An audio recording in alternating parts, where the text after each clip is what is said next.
Good morning. आज मी लावणार आहे ऑर्किड. फार छोटं आहे कारण मी हे ऑनलाईन मागवलं आहे. तर आज मी हे लावणार आहे. फार छोटं असल्यामुळे मी डायरेक्ट पॉटमध्ये लावणार नाही आहे. मी हे आधी थोडं मोठं व्हायला देणार आहे आणि ते मोठं होण्यासाठी मी फार न्यूट्रिशियस मीडियम म्हणजे आपलं कोकोपीट किंवा कोकोनट हस्क हे वापरणार आहे. आता मी काय करते, हे नेहमीच्या पॉटिंग मिक्सपेक्षा फार वेगळा पद्धत आहे आणि मी ही एका आमच्या फॅमिली फ्रेंडकडनं शिकली होती. कारण मी जेव्हा एकदा गेली होती, त्यांची एक मोठी नर्सरी आहे आणि जेव्हा मी तिकडे गेली होती तेव्हा ते अशा प्रकारे ऑर्किड्स प्रोपोगेट करत होते. तर मी ती पद्धत मी शिकली आणि मी आता ती तुमच्याकडे तुम्हाला दाखवते आणि तुम्ही ही पद्धत ट्राय करू शकतात ऑर्किड प्रोपोगेट करायला. तर करूया मग सुरुवात. तर मी हे नारळाचे किस जे म्हणतात किंवा सोडणं जे म्हणतात ते घेतलेलं आहे असं, आणि त्याच्याबरोबरच मी एक कोकोपीट घेतलं आहे. हा माझा बेस म्हणून काम करणार आहे आणि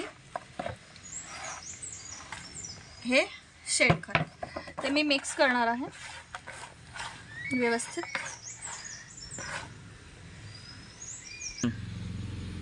तर हे असं मी तयार केलेली माती.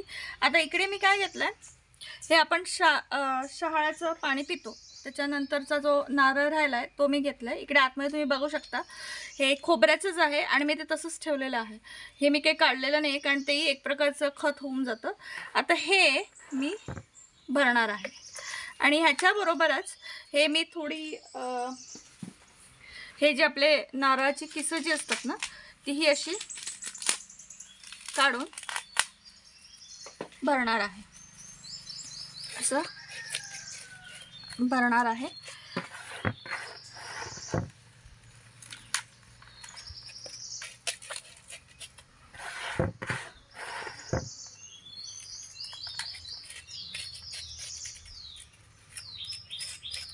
आता हे माझं ऑर्किड मी सांभाळून काढते, मुळांना त्रास होणार नाही अशा पद्धतीने.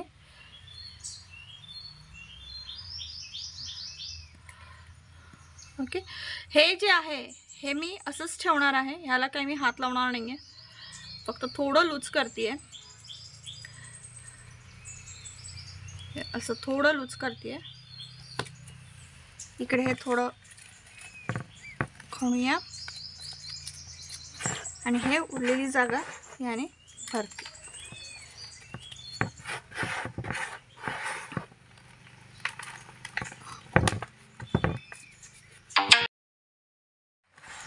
ही आता सगळी गॅप मी याने भरती आहे.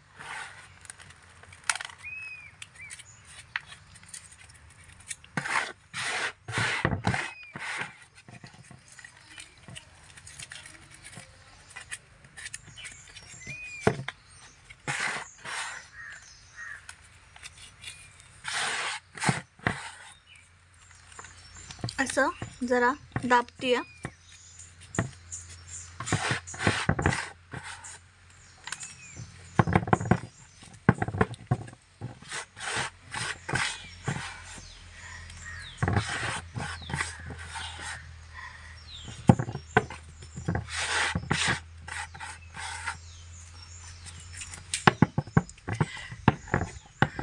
तर हे असं मी सध्या तरी करून ठेवणार आहे अंटिल अँड अनलेस त्याचं व्यवस्थित ग्रोथ होत नाही तोपर्यंत.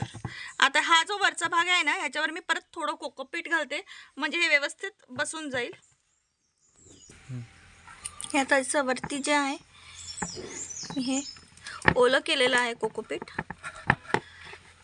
ते असं बसवते.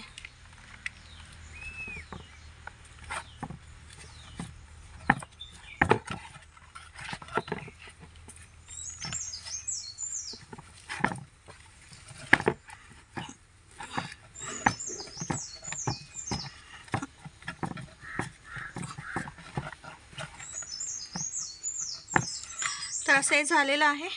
आता ह्याला आपण पाणी घालूया. पाणी मी थोडंसंच घालणार आहे, जास्त नाही घालणार आहे.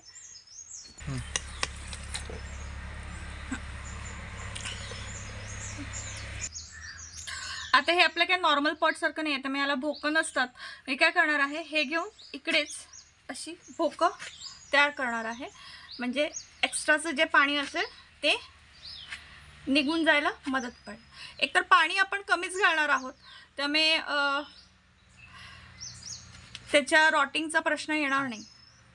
तर अशा प्रकारे मी भोकं तयार केलेली आहेत. इकडे तुम्ही बघू शकता.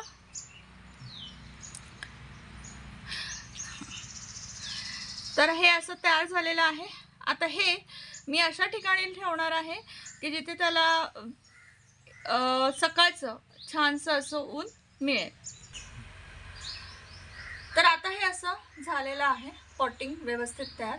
ह्याच्यात माती अजिबात मी घातलेली नाही आहे. हे बरंचसं कोकोपीट आणि शेणखत ह्याच्यावरच आहे. आता या झाडाला मी व्यवस्थित वाढू देणार आहे. त्याची व्यवस्थित जेव्हा त्याची ग्रोथ अजून जवळजवळ आपण म्हणूया अर्धा फूट वगैरे अशी झाली की मग मी ते पॉटमध्ये ट्रान्सफर करणार आहे. तेव्हाच मी तुम्हाला पॉटिंग दाखवणारच आहे कसं करायचं. पण हे तोपर्यंत जोपर्यंत ह्याला व्यवस्थित पालवी छान अशी फुटत नाही तोपर्यंत मी त्याला हे असंच ठेवणार आहे.